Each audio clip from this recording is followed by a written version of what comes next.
to the novel universe with Ashley and Dawn, book club buddies who love to read YA fiction.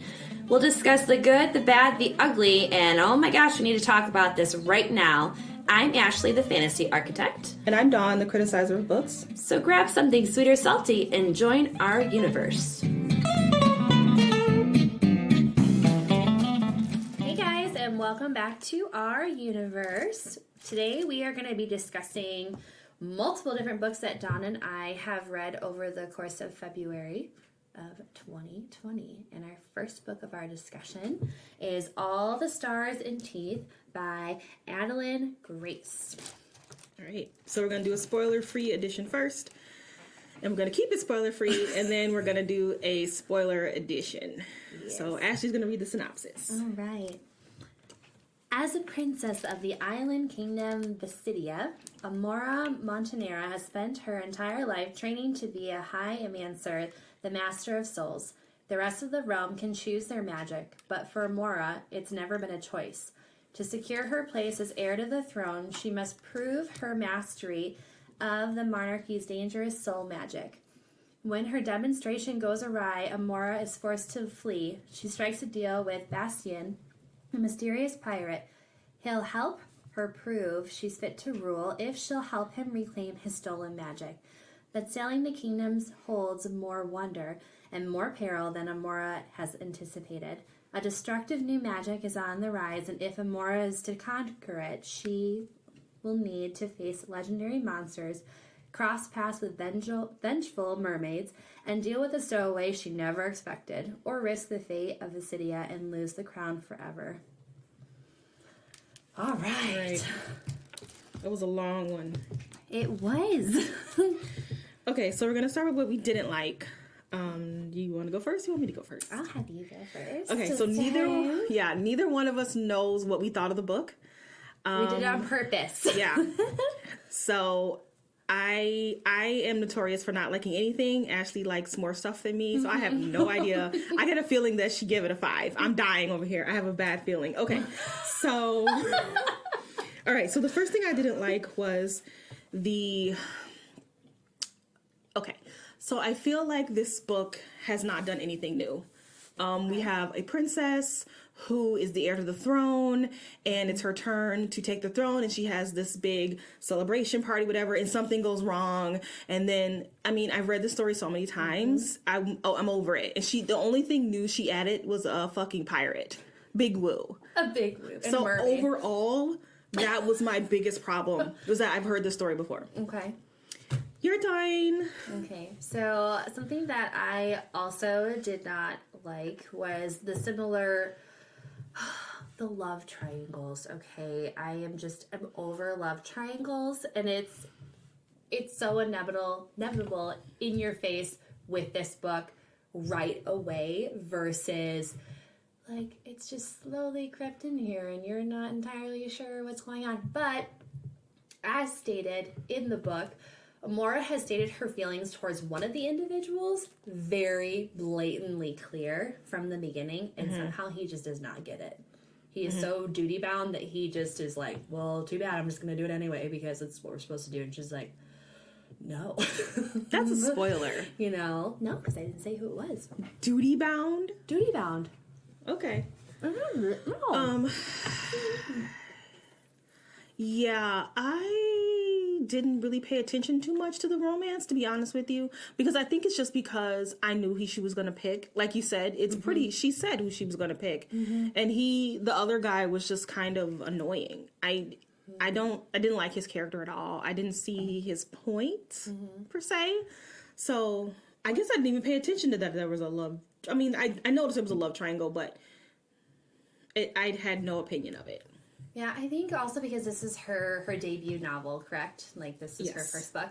So it is also, she has probably read other books in lieu of what we're talking about. So, of course, her story is going to follow a very similar map of princess, pirate, mermaid, blah, blah. It sounded a lot to me like the Pirate Queen, even though just in that general premise.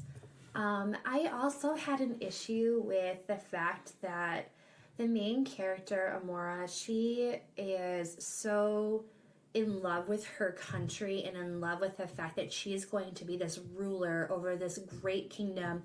And the kingdom is only, like, each island has different magics that are performed, and you don't know why everyone is separated in all these different islands. And then when her big, like, crowning ceremony happens, something extreme happens that it's like, why the heck did this just happen? She's been planning for this her whole entire life, and for some reason it just does not go the way that it's supposed to. And number one, you know that her mother and father are extremely deceitful. They are hiding things from her point blank from the beginning of the story. And I think I had an issue with her character because she was super duper confident and very willing to accept truth from someone else. Okay. If you know what I mean. Yeah. She was, I don't want to say gullible, but at the same time, she was quite a bit gullible because she just left everything that she knew to be true, and someone says different, and so she goes, okay, sounds good.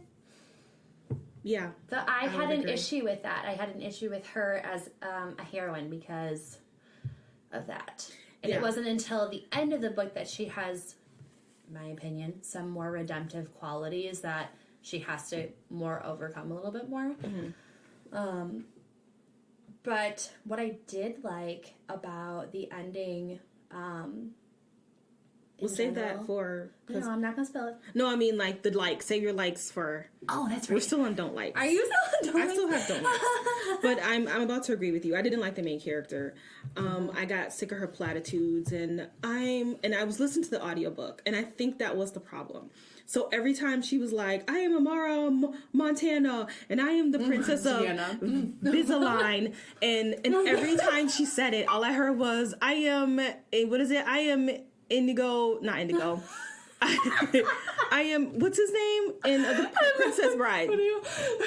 You killed my father, prepare to die. I am Inigo Montoya. Inigo Montoya. Every time the narrator said that, that's all I thought about. And I shouldn't be laughing because this is supposed to be a momentous moment of her strength and honor and duty, and I'm laughing. She tells herself that numerous times. Oh, for sure. That's why I was laughing my ass off through the whole audio. It's what Adalyn did in reference to Throne and Class when she's talking about, like, once upon a time. You know, like, there's these moments where these heroines are, like, trying to prep themselves for what they're about to do. And I hate that. Their one tagline. But that audiobook for this book is awful. How far did you get? Did you read the book? I read the book all the way through, and I was mid-book when I started the audiobook just to see, because you had commented on, like, you're like, I listened to it on audio, and I was just not, the narrator is so bad. Her voice is super pitchy and very, like, non-excited when there's supposed to be excitement. And I just didn't think she was a good narrator for the book because I feel like the language and how she spoke took away from the depth of how the book was. Because you're focusing on, like, I don't like this person talking to me. This book is very mundane and I don't understand what's happening here. And there was just no sense of imagining anything. Like, when I was listening to her talk about when they go to the Kindoa, like, forest or whatever, which is one of the different islands, right? The Care Forest. The Kerr Forest. Or Care Forest? Kuros? I don't know. But the way that she was talking on the audio was so mundane and very, like, one type of tone in how she was speaking. And so I think that was the problem, because when I was reading, I was like, oh, and all of these people are, like, stuck doing X, Y, and Z, and why did this happen, and whatever, because it's like it's building that world, and she was just not a good narrator to build that world. And I think that was the issue. Yeah, I don't listen to a lot of audiobooks, so I wasn't sure if it was the book, the writing, or if it was the narrator. But like you say, at the beginning of the book, she has her demonstration, and something goes bad, and I'm like, that's it? She gets from prison for that? Uh-huh. It was so anticlimactic, and I didn't understand why. Like, I can't save you from this. What? You're the king. What do you mean you can't save her? What does that mean? I didn't like their magic. I understand, you can't have two magics. I didn't like the world. I I didn't like that magic system. It was all info dumped. I felt like it was info dumped, and so when the big thing happens that she messes up, I'm just like, well, you just totally info dumped your magic system, and I'm supposed to be like, oh my god, clutching my pearls? No, it was just all info dumped, and I didn't care. I didn't get it. Okay. So, see, and I had a different point of view. I actually really enjoyed it. well, maybe it's because I listened to it and you read it and you got to hear it in your own voice. I think that that's what it was, because I was able to dictate with my own imagination how I was seeing things. And so with like all the different islands and like her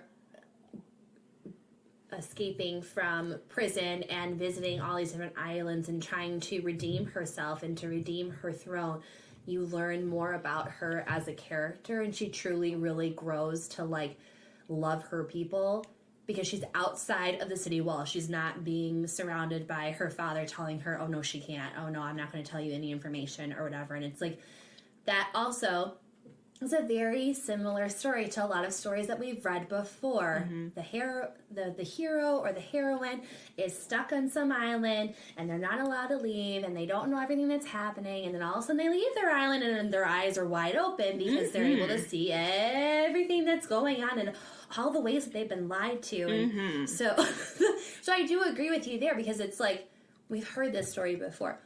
However, I did think that it was told well, because I think, like you said, I read it in my own voice versus listening to that woman, because she was really bad.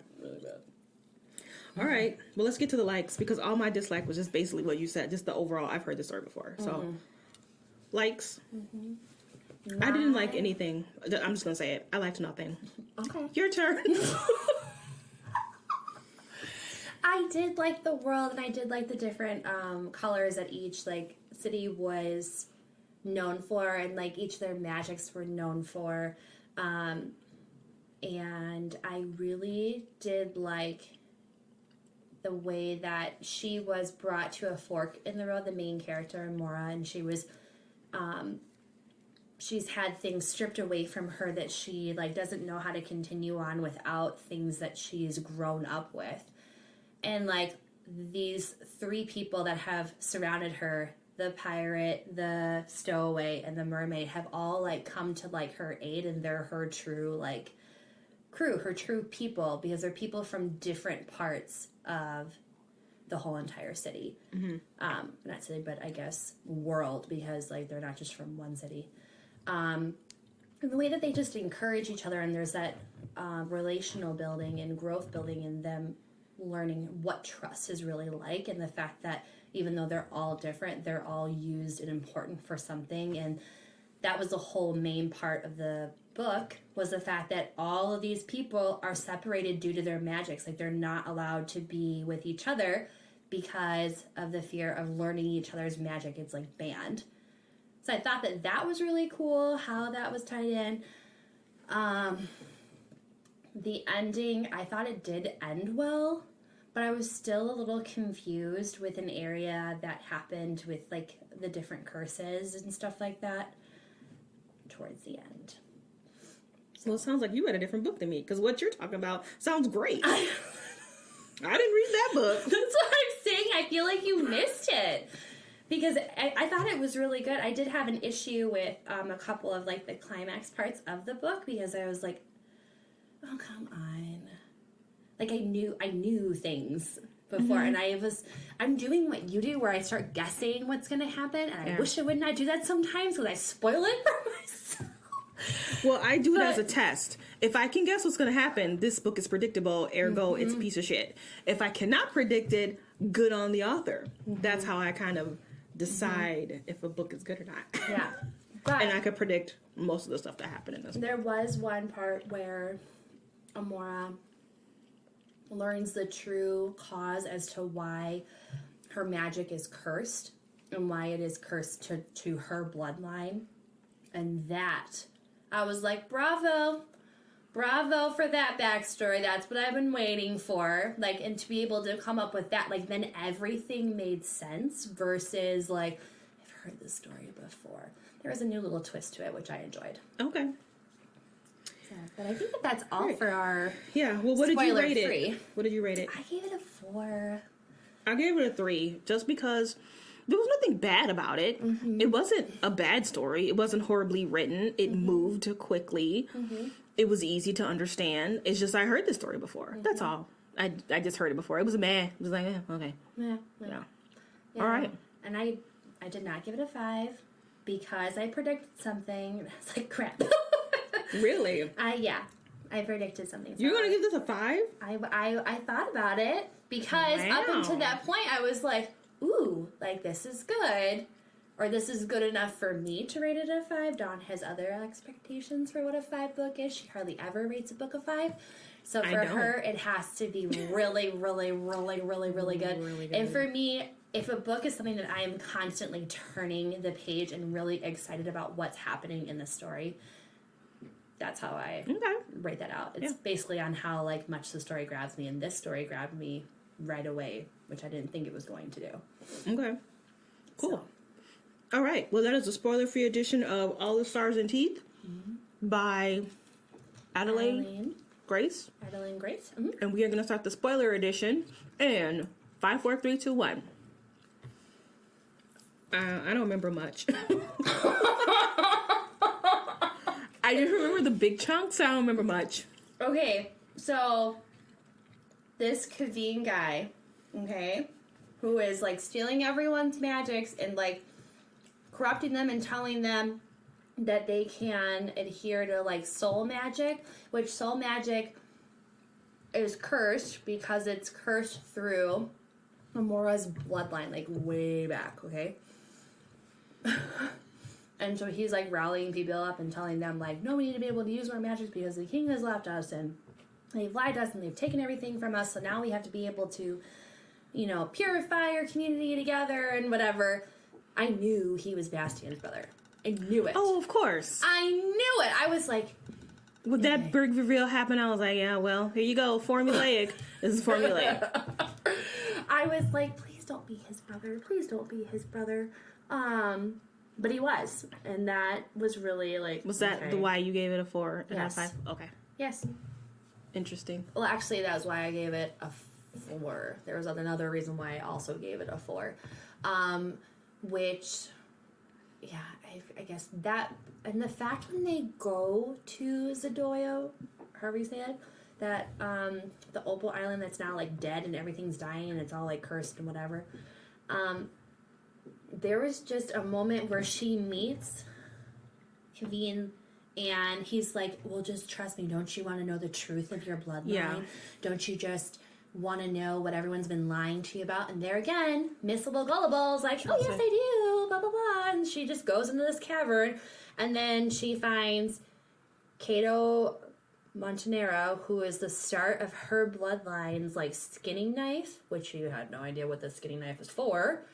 Because all you've known is that this beast has inhibited the islands before, and the only way to keep him contained is through soul magic, which is where they search one's soul, and if they deem that your soul is non-redeemable, you can't ever turn back. Your soul is basically turning into nothing, meaning they use a lot of imagery with color and all that stuff like that.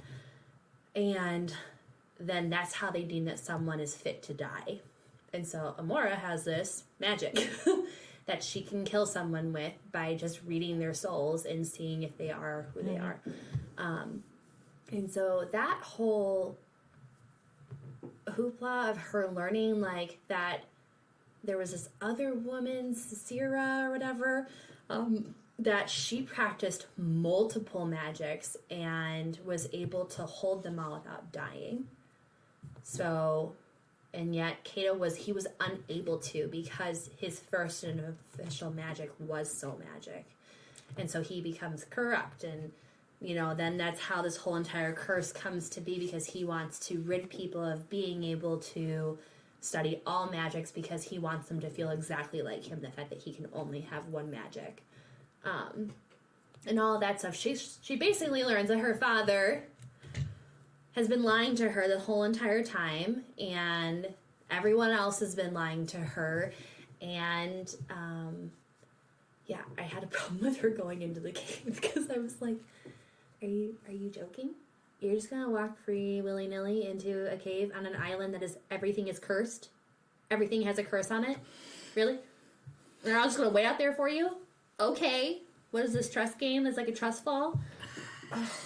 Yeah, I got no opinion on that. And I also had an issue with the fact that, like, her dad at the end, when he, like, lets her into his soul before he dies, because Kaveen, like, binds her dad, like, to him, so then that way she can't harm Kaveen without killing her dad. And so her dad has, like, this weird secret soul magic where he can, like, capture someone into his soul to be able to talk to them privately. So he has this whole entire conversation with her. It's like, yeah, I lied to you basically from the beginning, and I was scared, and I was a coward, and I'm not the type of king that this world needs me to be because I was afraid of what letting everyone else's magics run rampant would do, and I was afraid of the beast, and I was afraid that I wasn't this person. And then she's just like, but you betrayed me. He's like, I know, but I'm sorry. And then she forgives him, and then she's still... He still dies. Yeah. Okay, he still dies. She still don't have her magic because her magic was cursed to Bessie, which I thought, I was like, how the hell are they, like, what is going on with this curse? Because she gets cursed, but yet the only time she feels any sort of life is when she's around him after they've been around each other for quite some time and they've showed love interest towards each other. I'm like, okay, is she cursed just like he was cursed to the Keel Hall? Oh no, he's cursed. She's cursed to him. And now he can access his powers, but she cannot. Yeah, I was watching Jay Kristoff's Instagram, and he was talking about The Witcher because he just finished watching The Witcher. And one of his biggest problems, which he is correct, is that their magic didn't have any rules. Mm-hmm. And when your magic doesn't have rules, you can do whatever you want, but the reader can't understand it. And I think that sounds like what you're saying. Mm-hmm. And he like says Harry Potter does the same thing, which is true. J.K. Rowling was just coming up with all kinds of shit out of there. And the rules, magic has to have rules. And if it doesn't, then, you know, you're like, wait, what? Exactly. So that sounds like that. Yeah.